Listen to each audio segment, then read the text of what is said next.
Yung love scene namin ni Chanda, it became so bold. Umuusok yung katawan ko. Natag ka ba nun as playboy or ano?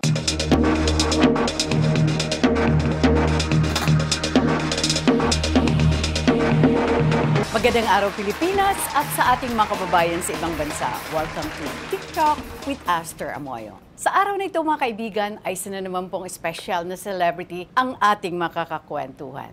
He used to be the king among the sexy actors in the 70s. Award-winning actor, singer, a very good painter. Mga kaibigan, let's all welcome Ernie Garcia. Kumusta ka na? I think the last time I remember you coming to my place and dun mo ako in-interview. Oh, ang tagal na yun. Oo, ang tagal na yun. S-Magazine. Yes, Oo, yes. ng publisher pa ang inyong lingkod before, di ba? Kasi alam mo, personally ha, may ano kasi ako yung pagiging appreciative ko sa mga talents na hindi lang acting, kumbaga, kilala kayo as an actor, di ba? Hindi lang singing. Pero may iba pa kayong talent or hidden talent na naipapakita nyo rin unti-unti. Not everybody knows that you are a very good painter. Thank you. Di ba? Yun ang, Thank you. alam mo, ano ako, na-amaze ako sa mga multifaceted talent katulad mo. Although, talagang mas nakilala ka noon during the 70s. Naku, aray ko, isa ka talaga sa most in-demand na sexy actors. I mean, mas na-identify ka as a sexy actor before. Kaya hindi ko rin inakalang doon ako mapupunta. When I realized it, when I tried to look back, doon ko nakita yung pattern na paano ako napunta doon. Kasi I started as a singer. You were very young, kumakanta ka na sa El Bodegón. Yes. Ito yung naandun sina the late Walter Navarro, the late Rodel Naval, sina Marco Sison, Marco Sison. sina Tirso Cruz III, Yes, kumakanta that's dyan. right, that's Oo, right. They were diba? head. Karamihan actually, marami naman kayo pinagmumulan eh. Iba-iba ang pinagmumulan nyo eh, di ba? But basically, nagsimula ka as a singer, as a young singer. So, how old were you then nung discover mo na you can sing? When I think about it, singing is my inborn talent. Bulul-bulul pa ako noon when I was already singing. And whenever we would go to parties, dala-dala ko ng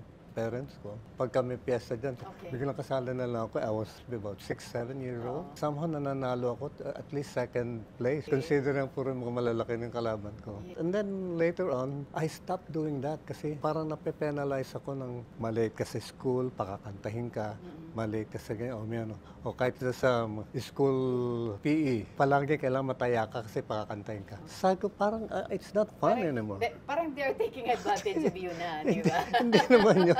Ang sa akin, it's just a enjoyment para sa akin yung gano'n, di ba? Pero pagka yung pinaparusahan ka, kasi yun ang parusa sa'yo. Kanta ka. Hindi, di ba? Kahit wala ka sa mood. Parang wala sa puso yun. Hindi mula sa puso yung pagkanta mo. Pagdating ko nung high school, I didn't tell anybody that I can sing.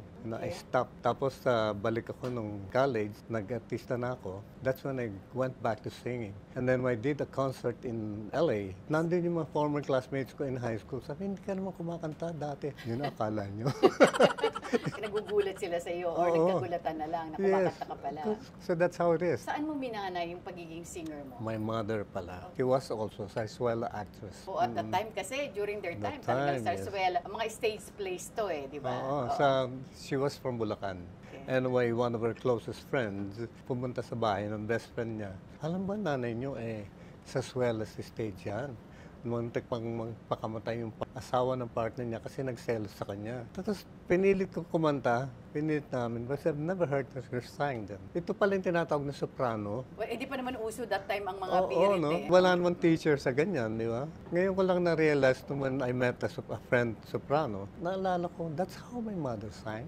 Doon ko pala nakuha. And then when I was singing on TV, nung kasama ko siya. Siyam kayong magkakapatid. Yes. Nasa gitna ka. Panglima ka eh. Doon sa siyam na magkakapatid, ikaw lang bang kumakanta or lahat kayo Yung kumakanta? younger sister ko, yung sumunod sa Parang hindi masyadong dinevelop yung pagiging singer niya. Kahit naman ako. It's just that yun ang way mo to be able to get in show business.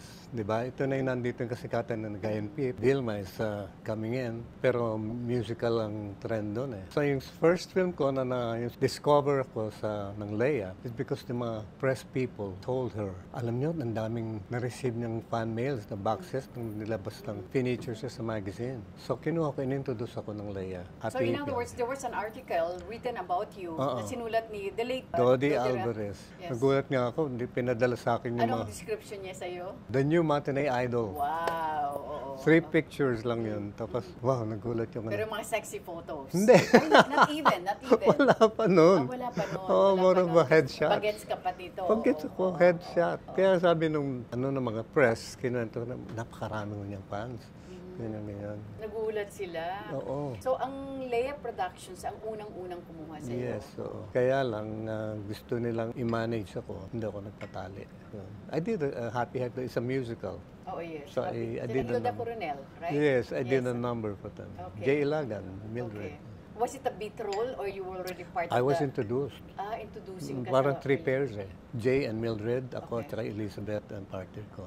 So, maganda yung role namin. Yun nga sabi nung the late director, Tony Cayado, sabi niya, Ernie, nagustuhan kayo. Kaya lang may mga scenes na dapat ba sabihin to, na pinatanggal kasi masasapawan niyo ron yung ano. Yung mga star. A star So at that sabi time, ko, oo. ganun ha. Oo. Sabi ko, tapos nung kinocontract ako nagpa-contract. Dahil doon, medyo sumama rin ang loob mo. Oo, kasi ganun pala ang lakaran dito eh. Okay, so after Leia, nakailang pictures ka sa Leia? I just had one. Yung Happy Hippie Holiday Oo. lang. Okay. Tapos NGI of Zenny Sabala, kinuha ko doon. Second lead na ako. Ano yung title nito? You Kalimutan forgot. ko na. And then, there's this naging sexy na yata ako. Meron pa ibang mga films, sumigaw ka hanggang ibig mo with Boots Anson, kapatid ako ni Boots. Mga second Oo, lead. tsaka maganda yung mga roles ko. Oo. Hindi Oo. Sampagita. Sampagita was Eva Fonda na. Ito na yung pa-start ng sexy. Kaya ako napansin na, kasi every time na yung teen movies na ganyan, normally, palaging may swimming party, palagi ako pinagbibikini. Kailangan, at sumigaw ka hanggang gusto mo. Sabi sa akin ng producer, Myrick, sabi niya, Ernie, kailangan ng sexy ano rito. Sabi ko, paano? Papasok ka sa morgue. It's a mock-up na morgue. The camera is there, right there. Ang paa ko nakaganon. So, kailangan native pala ako. Pinapintaran ako ng yung jade. Sabi ko, kailangan may sexy. Sexy? Paano magiging sexy? Kulay jade yung katawan ko, buong katawan ko. Wala ka nang magawa kasi, ayun bago-bago lang ako. Sige, kaya lang, ginamitan ako ng dry ice para yung may smoke. Yeah. Would you believe, nagpabli ako ng salon pass. Sabi nila plaster. Oo, nagpa-plaster kayo noon. Inikot doon kasi, sakit na ayun, pag tinatanggal hindi yung lang yun, plaster. yung camera nandito sa gitna ng tapos merong extra na nagsabi, ay, bubusuhan ko si Ernie. Kaya ang ginawa ko, inipit ko ng gusto rin pati. And then, right after, So during at the that time, take, reluctant ka pa. oo, Reluctant ka siyempre. na gawin nun. Tsaka first time ko yun. Tapos nararamdam ko, naghuhumulagpos yung... Ganyan sa lumabas. kasi naipit doon sa ang gagawin doon kasi, hihilahin yun. Sa tatama ako na, nag-splash ng light doon, di ba? Si Boots Anson Rowa yung titingin. Yang naman ako. Di ba? Ate-ate ko yun. Di ba? Tapos, pag gano'n, magbugan mo ka, paypayan mo ka agad yun. Paypayan mo ka agad yung dry ice. Para puro usok. Saan ba to? Hindi ko napansin na papunta na ako doon. Natatanda mo ba yung pelikula? Yun nga yun, sumigaw ka hanggang gusto mo. Okay. Suspense thriller. Oo. Ang killer kasi si Dante Rivero. Kasi dead ka dito na kasi nasa morgue ka. Oo. Kaya justified naman yung role. Yes. Justified naman. Oo. Hindi naman yung pinilit ka lang magpa-sexy just for the scene. Pero Hindi yun, inabangan ko yung yung senang yun. So, makikita mo pala, may line. May line kahit pa paano. Kasi silhouette, no? Kaya The naman things that pala. you do. So magmula noon, parang naging komportable ka na sa pagpapasexy. To you, that was the first time talaga na una mo ngang pagpapasexy, hubad ka agad eh. At saka frontal pa yun.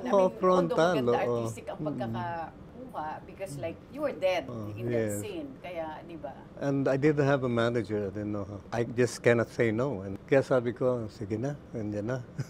The next film, they will sweet talk to the directors para makapagubad. Actually, may mga directors may mga convincing power. Exactly. Oo. So from El Budigon, napunta ka sa Leia Production for one movie and then Tuloy-tuloy na yan. Tuloy-tuloy na yun. Chanda was doing a movie with Emmanuel Maning Borlasa. Berlasa. So they couldn't find a partner for her in Cebu. So Ay, naging parang Visayan King ka nga eh.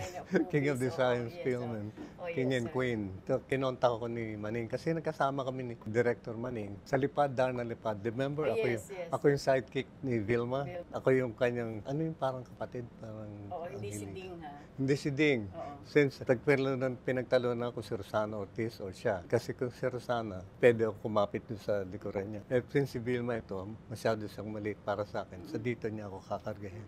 You know how it is, kung gaano kalakas yung pelikula niya. Right. So, doon ako na, ni Maning naalala. Kinuha ko in Cebu. Yung love scene namin ni Chanda, it became so bold for the taste of the Cebuanos. Kasi meron silang mga comment, the love scene was so western. Meron mo, nagla-love scene ko sa loob ng gubat. Ano ko noon eh, ang taas ng lagnat ko. So babasahin lang ako, parang umuusok yung katawan ko. And yun nga, it turned out to be very, very sexy. Box office Exactly. yun, Tapos ang ginawa nila Douglas, at Alpi Lorenzo, again, sinama kami dun sa Oho na Bulaklak Part 1. That's the Daranak Paul's love scene. Yes.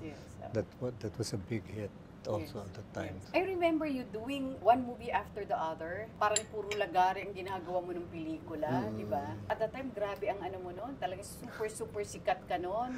Parang ikaw talaga yung sexy hunk at that time. Nakapanabayan mo si the late Orestes Ojeda. Yes, but Orestes is later. Cousin yata siya ni Joey Crescencia. Although, nagkasama kami sa Lipad na Lipad. So kami una nagkasama. Pero siyempre, hindi naman sexy yung ano na yan. Nung kasagsagan talaga ng kasikatan mo, at that time talaga tumataka sa sexy actor. More than even a singer, di ba? She overshadowed ang pagiging singer ko. Your second year college sa UST, taking up architecture. In other words, hindi mo na binalikan ang Hindi ka pag-aaral na mo. binalikan. Why?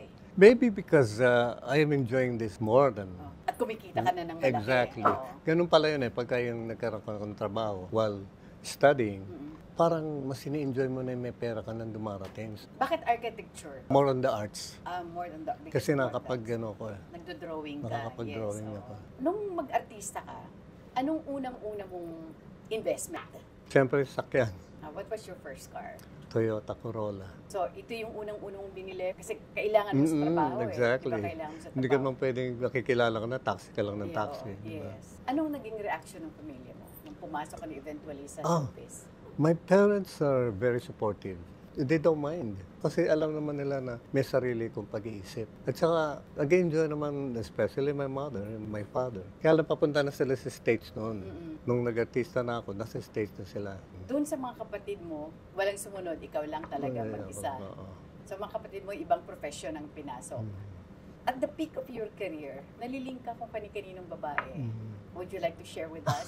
O hindi, total past na ito eh. At saka part ito ng kwento. Yes, that's right. But I'd rather not, kasi to protect naman the others. Hindi mo maiwasan eh. Kasi unang-una, I'm in a very Natag ka ba- pelikula. Natag ka ba nun as playboy or ano? Hindi naman, because meron na nandun na image eh. I've been quiet kasi about that. Yes. If ever, unless sa kanya manggaling, di ba? Isa lang ba? Hindi. At saka hindi, just ko at the time, parang mga babae nang lumalapit sa iyo Oo. eh. Oo. And Aminin even mo. older women. Older women, di ba? Diba? Kasi parang naging Yeah, ano ka na older nun, being women. hung. Ang mahirap nga nung time na yun, na you had to really prove yourself na ganun ka ka-sexy sa screen. You know? There was one point when I was making love. Sabi yun nung partner ko, nung ka-bedmate ko, hoy, hindi ako hindi ako. Nata-turn off ako ng ganun kasi parang, They try to compare. oo, parang, at Diba? this time, hindi ba, ito naman talaga ang gusto mo. Diba? Kaya tuloy ka lang palaging naka-ready ka. Ang hirap tumanggi pag hindi mo type. Sa isang guy, di ba, napakahirap. Kasi Exactly. sila na mismo ang lumalapit sa'yo. Kumbaga sa palay, yung palay nang lumalapit sa manok. Alang naman tanggihan mo, di ba? But then, hindi naman lahat ng oras gusto mo. Exactly. At saka hindi naman lahat papatulan. Exactly. Di ba? You have to find a way. And Why did you not end up with any of the ladies na nalik sa'yo? mas gusto ko siguro yung private life when it comes to mas... Siyempre iba yung ayaw mo yung aggressive at saka ayaw mo yung syempre yung nauuna yung babae na parang nanliligaw sa'yo, di ba? Parang iba ang kadalasang na-off yung mga guys doon. Na-off kami rin ganun. Di ba? Oo. Kasi parang you're being put to a test. Yes, Ano ba yes, to? yes. Ano ba to? Kasi parang wala yung, Oo. di ba dapat nauna yung love? Yes. Di ba? oo. Parang you wanted to end up with this girl because mahal na mahal mo yung babae. Doon ba sa mga na-link sa'yo, sabihin ko na lang yung from showbiz lang, Yes. kanino ka nagtagal? May asawa na kaya ayoko namang I've always been a private person. Pero talagang minahal mo yan. Yes, somehow. Minahal mo Oo talaga naman, siya. somehow. Was that the reason kung bakit na-disappoint ka, hindi ka na nag-asawa at all? Hindi naman dahil doon. But because, just that, siguro marami lang akong naisip na maraming nangyayari sa buhay ko na hindi na doon nakapokus ang ano ko. I had naman a relationship na wherein I had children. Hindi lang ako nagpakasal. You're not married to anyone, di ba? How many kids you have? I have two.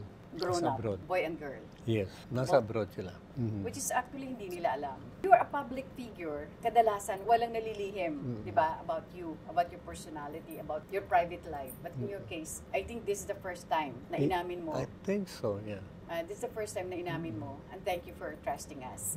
Yung dalawa mong anak, pareho nang may asawa. Oo, so may Meron mga na apo lang ka na. na rin. Yes. Ilan ang apo? 6. Ay, good. Yan ang sarap, di ba? When you are a grandparent, ang mga apo na ang ini-enjoy mo. So how often do you see your children and the kids? Whenever I go to the States, But you make it a point na Yes, I make dalawin it sila. point. Sila ba umuwi dito? hindi sila makauwi pa eh. Ever Kasi, since nung pandemic? yung isa kasi, they're moving from Bahrain, no? The families in Bahrain. So they're moving to US. the US. Okay. So that's when I could see them. And, Okay. Like- Anong work ng dalawang anak? yung girl is a housewife. Good provider yung husband Husband? naman. No? Foreigner ba? Or Filipino. Filipino rin, Oo, okay. talagang nakikita ko yung how he loves his family. And he knows how to take care of his family. Yes, yes. Yung isa naman is married to a nurse and he works for a car company. Now they're moving into kasi hindi na maganda raw ang ng Bahrain So pareho rin sila mag-move sa US. sa US. Lalo na yung nurse, di ba? Very madali naman yun. masyadong, actually in demand yan kahit saan. Kaya di ba? nga. In showbiz, you've been in this industry for 70s, 80s, 90s, more than 40 years, di ba? Hindi naman nawawala yung in mga investments, okay? Una mong investment sa sakyan model, necessity yun eh. Bahay. So nakapag-put up ka rin, nakapagpundar ka Yeah. ng sariling bahay. Any other investments na pinasok mo? I had this promotion for Japan. Parang sina Jojit, Oo, di di ba? ba? Sina Marisa Delgado. Exactly. Yes. Ang nangyari naman, di ba, nag-close down. Yes, So yes. yun, naapektuhan ako dun. If I'm not mistaken, 2003? Yeah, I think so. Yes, yes. 2001. 2001, 2003. 2003. Nagkikpit ang ano talaga 2005 Japan. Yeah. talagang Yeah. close na. You were earning so well. Yeah. Kasi oo. grabe ang kita talaga ng mga promoters at that time. Alam ko nga, si Marisa Delgado, si Belia de Mayuga, nagpag-put up ng buildings. Alam ko yun, malaki ang kinikita nila. Elegarde sila. Yes, Yeah, yes, that's yes, right. yes. Oo. Oo, mga kilalang ano talaga, mga promoters. Maraming yumaman actually sa pagiging promoter, especially sa Japan. Nung bumagsak ang industriyang yon, of course your earnings was not that much anymore, and then your career was kahit papaano hindi na rin kasing init as you were in the 70s, 80s. The last thing that I thought was going back to show business nung nangyari yun. So I thought of doing something else. Nagano ko ng upholstery. Meron kasi ako ng tao na marunong gumawa ng upholstery. So that's what I did. Nag-enjoy ako kasi ako yung bumibili ng mga materials. I would suggest client, itong magandang tela kung gusto mo. So nag-enjoy ako pag nakita ko maganda na yung finished product. Hininto mo ba yon? Hininto ko Sabi yun nila, kasi, yeah, that's right, nagkamali kasi ako. Yung aking upholsterer, he moved out from the place na malapit sa akin. Siguro nahirapan siya rin sa Oh, but you could find another one. Kasi May mga nakuha ko pero not as good. Kasi this guy who came from Jeddah for 10 years, okay. he was working there. Kaya magaling. Another thing is that since I did stage plays, nagano ko, stage productions. I would bring my stage production all over the Philippines. And ang market ko, puro mga schools. During summer, pag vacation, I would go to different areas, mga cities especially, where they have the gym, 5,000 students in one show. 2 shows kami, kung mas malakas, 3 shows. Tapos lipat kami sa ibang ano. That's what I did. Kaya medyo tahimik lang ako sa showbiz because yun ang aking... But you were busy somewhere else, Yes, diba? you Oo. know. Ang hindi alam ng marami, tulad ng sinabi ko earlier, hindi nila alam kung gaano ka kagaling bilang painter. So, kailan mo ito na-discover? Well, hindi naman na-discover, but parang nag-start lang akong maggawa ng mga paintings talaga. 98, late bloomer. Oh, late bloomer. That was the time na nag-stop akong mag-production. Divert ka sa Nag-divert ibang ako sa, sa painting. oo. Nag-exhibit ako. Kaya, Paano ka nagkahilig? Ito, gusto mo ito pagtuunan, yung painting mo. meron akong, Kakaiba mong talent. meron akong isang na-meet na he's a art collector. Ngayon, punta siya sa bahay, sabi ko, meron akong, I do painting, sabi niya. Ano magawa kong birds? Tapos sabi niya, ay, gusto ko yan. Sige, tuloy mo yan kasi wala akong birds. So that's how I started it. Siya nag-encourage sa akin na to keep on. Kaya lang, ang sa painting kasi, if you have to come up with 20 pieces, matagal na yun. I mean, wala kang gagawin kundi paint ka lang. Talagang In other words, nakaano yung oras mo doon, invest ka na nakalaan. invest, Yes, yes. di ba? Sa paint, sa ano. Na hindi, walang kasiguruhan kung mabibenta mo. Or, basta gawa lang ako ng gawa. Until such time na mag-exhibit na. Kaya pagka yung nag-schedule na ako sa gallery, sabi ko, I would like to have my painting exhibit around this month. Pag alam kong sasablay ako, atras na naman ako. Saka ang kaigihan lang ngayon, sa panahon ngayon, may social media na. Yes. Madali mo nang mai-promote yung mga produkto mo. And I love to do then wild animals. So from then on, nag-evolve ang taste mo. So ako naman, I'm very adventurous when it comes to my art. Nagkaroon akong exhibit na women in fiberglass. Wow. Puro babae siya na Oo. fiberglass yun. Ilang beses ka na nag-exhibit? Siguro mga 9, 10. Oh, maraming beses Marami na na, rin. oo. Yung talent mo sa pagpipinta, ang siyang naging dahilan kung paano mo natawid ang pandemic season. All of a sudden, biglang nag-lockdown. Samantalang katatapos lang namin ng I sang in a fundraising concert in Xi'an. Tapos a few days after, lockdown. So, ano nang gagawin ko? So, nataranta ko yun. The first time na mataranta ko, na wala akong magagawa pala. Lahat, di ba? Hanggang sa I was looking at my walls. And may mga paintings, why don't I go back to painting? And what I did, I offered the portraits. I gave a pandemic prize. Wala kang formal training sa pagpipaint. Wala. You didn't go out of your way na i-discover mo palalo yung iba mo pang talent. Di ba? Usually, parang innate nga yan, di ba? Natural painter ka. Pero yung iba, nag-aaral pa. Ako there was this mga magazines about yun sa paint, how to use oil. Doon ako natuto. Self-learned. The last time I saw you or watch you on TV, nag-guest ka for a month sa Provinciano, ni Coco Martin, di ba? Kasi medyo matagal kang nawala. Nung bumalik ka ba, hindi ka nahirapan? Hindi naman, kaya lang somehow meron konting adjustment. No? Well, dun sa production na yun, I'm honored na kinuha ko. In fact, the first thing, kinausap ako ng producer, sabi niya, Ernie, alam ko, ikaw ay umabot kayo ng 3 years sa Yagit. Sabi niya, sila magti 3 years pa lang ng time na yun. Kaya alam niya kung saan ako nanggaling. Ang masama doon, napunta sa aking director, ayaw akong pa-actingin kasi natatakot kay Tito Eddie Garcia. Ako right hand ni Tito Eddie. Yes, oo. There was a time na ayaw akong pabarilin. Sabi niya, Ernie, wag ka rubamaril, ha? Sabi ko, bakit? Baka masapawan mo raw si Tito Eddie. Ano? As an actor, medyo mahirap yun. Exactly. Parang susuppress Alam mo, ng mo. ako naman, ang tagal ko hindi lumabas sa Channel 2. Tapos ito, makikipag-away pa ako. Di ba? Ganon ba? Pero ibig sabihin, I should have talked to Tito Eddie na gano'n ang ginagawa sa akin. Kahit kailan si Tito Eddie, never yun na-insecure kahit kanino. Exactly. Yes. Umupo ka lang dyan, Eddie kasi. Yes. And he will even push you up. Very generous siya. Generous at supportive. Kasi yun ang na pinangalagaan mo yung pangalan mo. Sa anumang gagawin mo. Diba? Na hindi ka masisira sa mga tao. In fairness, pag si Coco mismo ang nag-handle ng he will let you shine. At saka Diba? maalaga siya. Kung i-rewind ang buhay mo, anong gusto mong balikan? I suppose. ang dami niyan, ano? Well, I might be doing the same mistakes and I might be doing the same thing, you know? You never know. Kasi sabihin mo, hindi ko na siguro gagawin to. But then, pagdating mo sa sitwasyon na yun, ginagawa mo na rin pala, no? Lessons learned in the industry. Sabi nga nila na it's a very ungrateful business. I don't think so. It's how you take it. It's how you do your thing. You should be grateful that they consider you as part of the show business. Nakapag-uwi ka ng Best Acting Award, right? Yes. Best Supporting Actor. Best actor, best supporting. Best Actor for what? A movie Hype sa Damo in Davao Film Festival. Oh, yeah. And then I had this Best Actor of Aliw Awards for Hamlet, the Oh, play stage Hamlet. naman, stage oh. play. And then bukas sisikat din ang araw for Star Awards for Best Supporting. Given the chance, anong gusto mo pang gawin?